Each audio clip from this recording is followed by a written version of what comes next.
Sabır bilen soňuna çelli dinleň. Hormatly watandaşlar, eziz türkmenim. Men halkyň hak üçin ýola çykdym diýip her kime bir şyltak atýan, hereketlere, liderlere her hil töhmet atýan mehemeniň maýory, YouTube'da 28'den gowrak account bolan agent Garajoğlan Türkmen. Mehemeniň üst başyna, ayaqqabyna üns beriň dikkatli. Ýokary bilim bilen özüni oňarman edip ýören işine baka beriň. Hawa, şu yerden tema geçelim. 3 gün mundan öň Orazyň ýagny Rozgeli Çölliýewiň soňky düşen ýagdaýy hakynda Türkmenim kanalynda gün efir bolupdyr. Onda Döwlet Baýhan Rozgeli Çölliýewiň Türkmenistana deportasiýa ediljekdi hakyndaky ajy habary paýlaşdy. Ýaşyna ýetmedik çağanyň ýaş geliniň geljegi howp astynda. Orazyň Türkmenistana deport edilen ýagdaýynda näme boljagy belli zat. İslendik adam ýurdun içine eltiläýse ýitirmediler. Hiç kim onu gorap bilmez. 50 henç rejim onu ýok eder. Eýsem Oraz duşmanmy? Ýogsam ol kimiň duşmany? İslendik hereketiň aktivisti ol herekete halky çağırıp, sesini çıkarman ýokary wakyp, hay berekellany aýdyp, lideri bilen pikiri, garaşy deň gelmeýän şahsiýet çıkaýsa, ona hüjüm edip wepalylyk eden döwründe ol hereket tarapyndan halk üçin edilýän görüşiň gahrmany edilip görkezilýändir. Liderlere bir yere uğrup durup bolýan torpedolar, raketalar gerek. Olar şol beýnisine guýulan programmadan çıkıp öz başta hereket edip kontroldan çykdymy? Duşmandyr. Manipulasiýa edilýän aktivist hemme gerek. Sebäbi ol halky oýnap aldymakda iň esasy gural hereketlendirici güýçdür. Mälik wepa çopan, Saddam Kerimov, Oraz, ýagny Rozgeli Çölliýew we ýene bir näçe gany gyzyp duran aktivistler meýdana çykdy.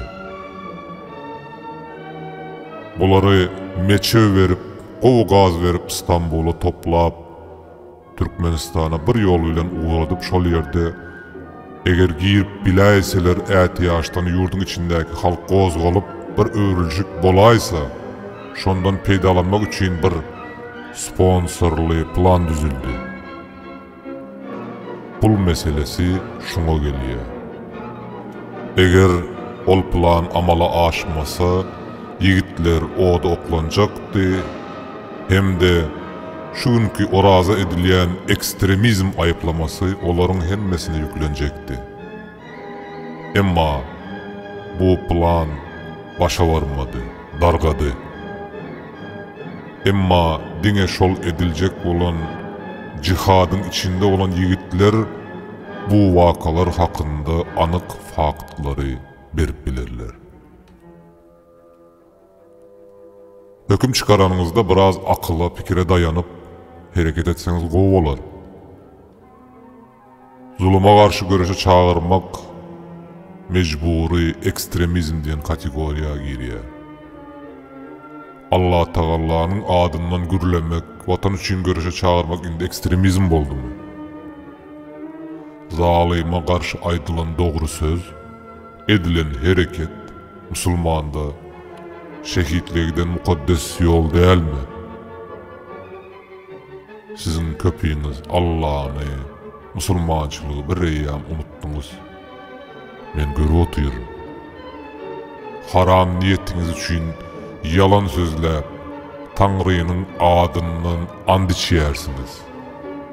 Korkun. Soňuny pikir edin. Elbette toplanıp bir adama ölüm cezasyny kesmek gaty ýalňyş. Liderlerin bir näçesinde hökümet ölüm cezasyny beripdir diýip halkyň arasynda gürrüň ýaýradanlar kim onda? Oraz ilki başta hemme yerde çıkış etdi.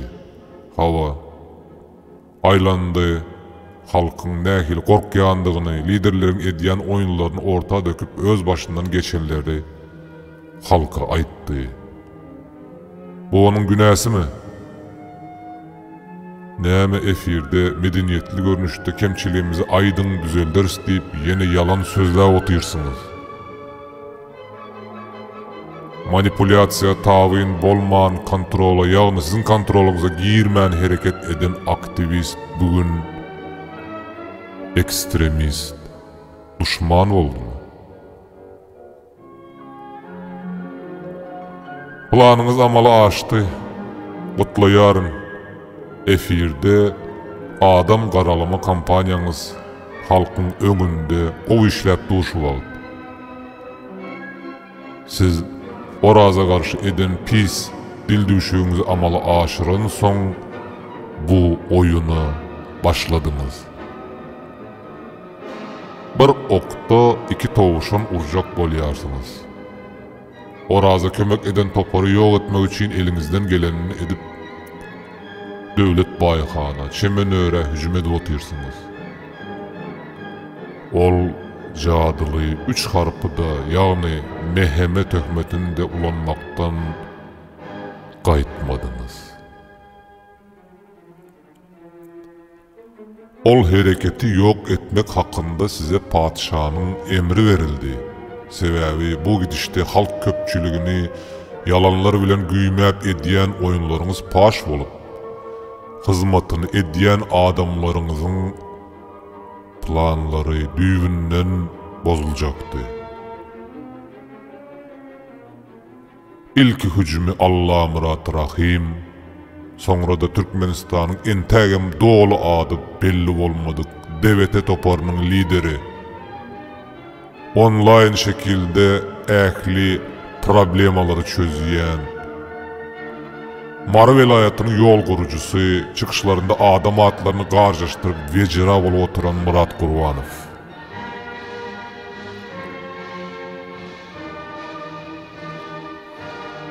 Murat Gurwan ýaş çağany atasyz goýup başgalaryny dağıdyp, ýigidin oda atylmagyna begenýän ýaly çar tarapy buşlap edýän bu töhmetden dolu çykyşyň näme? Men şunu düşmanyma da rowa görünmek diýilýän jümläni bilenokmy? Türkmenistanyň içine zorluk bilen iyi verilen aktivistiň nähili ýagdaýa düşjegini bilip durup, sen şol derecede orazy özüňe düşman bellediňmi? Edýän bu beýmany gürrüňleriň bir-birini tutan oga, oraz saklamaň geregini oňa garşy dildüşük gurnalyp deportasiýa edilmegi sizin bähwidiňize diýip pikir edýärsiniz. Şu ýerde sizin aljyrap, oraza kömek edýänleri mehemeniň agenti diýip aýyplamaňyz düýpli ýalňyşyňyzy görkezýär. Orazyň hakykat aýdandygyny, sizin bolsa oňa garşydyňyzy bu edilýän oýunlaryň içinde hemmeňiziň birlikde halky oýnap oturandygyňyzyň esasy suwutnamasyny dün efirde oňa garşy eden çykyşyňyzda aýtdyňyz. Bu zatlar düşünmek üçin halka hiç pikirlenmäge zerurluk ýok. Hemme zat mesemälim belli boldy. Allah Murat Rahim. Sana yüzlenmekçi. Men senin adamçılığına, bilimine, jurnalistliğine, ediyen işine zerreyi alacak hem hormatım yok. Bunu berk belli. Sen oynatqı, özüňem türkmeni, türkmençiligi bir wagtlar ýadyndan çıkaran, öz bähwidi üçin her kimin ýüpünden çekip oynadyp biläjek kuklasy. Oraza garşy dildüşük ýerinden gozuldy welin seniň ýüpüňden çekdiler, hüjüme başladyň. Her adamyň geçmişinden, yören yolundan yanlış çıkarmak gatansat. Yanlışmayan bir kemsiz adam yoktur. Hava, çöpü eline alıp kovudu örcelesen isleyen yerinden moncuk tapıp bolar. Yokarda aydılan bir okta iki tovuşan oyununu sen başladın. Türkmenim kanalını ondaki İlgün bähwitli edilýän işlere garşy ağzından köpük saçıp gürledin. Sana ve senin üstündäkileri agyr degen zady men bilip otyrum. Siz halkyň bir ýere birleşmegini isläňiz ok. Ol sizi ulanýanlaryň, ýagny perde arkasyndakylaryň bähwitlerine garşy. Türkmenim kanalyny hajathana deňep oňa garşy eden garalayjy propagandaň senin yüzüm açık görkezdi. Maňa agyr degen zat başka. Olam senin Nur Muhammed Hanamowy aýdan kemsidici sözlerin. Senin jurnalist etikaň şumy? Ahir bir ýerini açdyň. Döwlet Baýhan, sana yüzlenýärin. Dün gepleşiginde Murat Gurban Nur Muhammed Şariýewич gowa adam, emma ol Döwlet Baýhanyň çemen ören ýanynda aldanyp ýördüýdi. Senden ýakyn wagtda hakykatdan meniň üçin hormatly insan Nur Muhammed Hanamowy efire çagyryp bu meseleni, ýagny näme üçin başka hereketlere goşulman, senin platformanda çıkış edýändigini aýtdyrmagyny isleýärin. Halk ýaşulyň ağzyndan eşitsin. Hak bundan beýle gizliň galmaly däldir. Oraz eger deportasiýa ediläýse, bu haka garşy wagtlaýyn ýeňiş bolar. Ýaş ýigidiň ömrüni kül etjek bolýanlar, men Garaja olan Türkmensin garşyňyza çykdym. Ony berk bellän. Men hakymda sizde informasiýa bar, bilýän. İsleseňiz onam orta atyp bilersiňiz. Emma bu sizin işinizi hasan bulaşdyrar. Siz adam satmagy gatökdi. Hak hereketi yerinden gozgulsa eki-ekiden yok olup pytyrarsınız.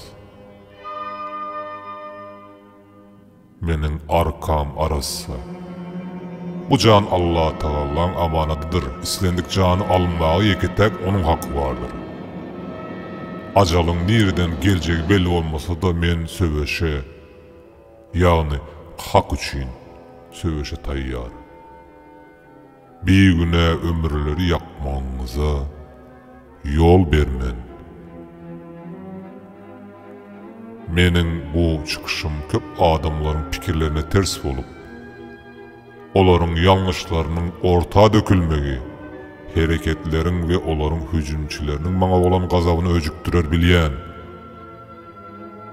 Şonda da tesvirlerinizi akıl paykasa dayanıp, hem de öz yüreğinizi dinläp yazmaňyzy haýyş edýär. Sizin söwgünjüňiz meni hak ýolumdan çıkaryp bilmez. Goldugyňyz güç verir, unutmam. Menin netije çıkaranıma köp wagt boldy. Aldamaň, aldanma.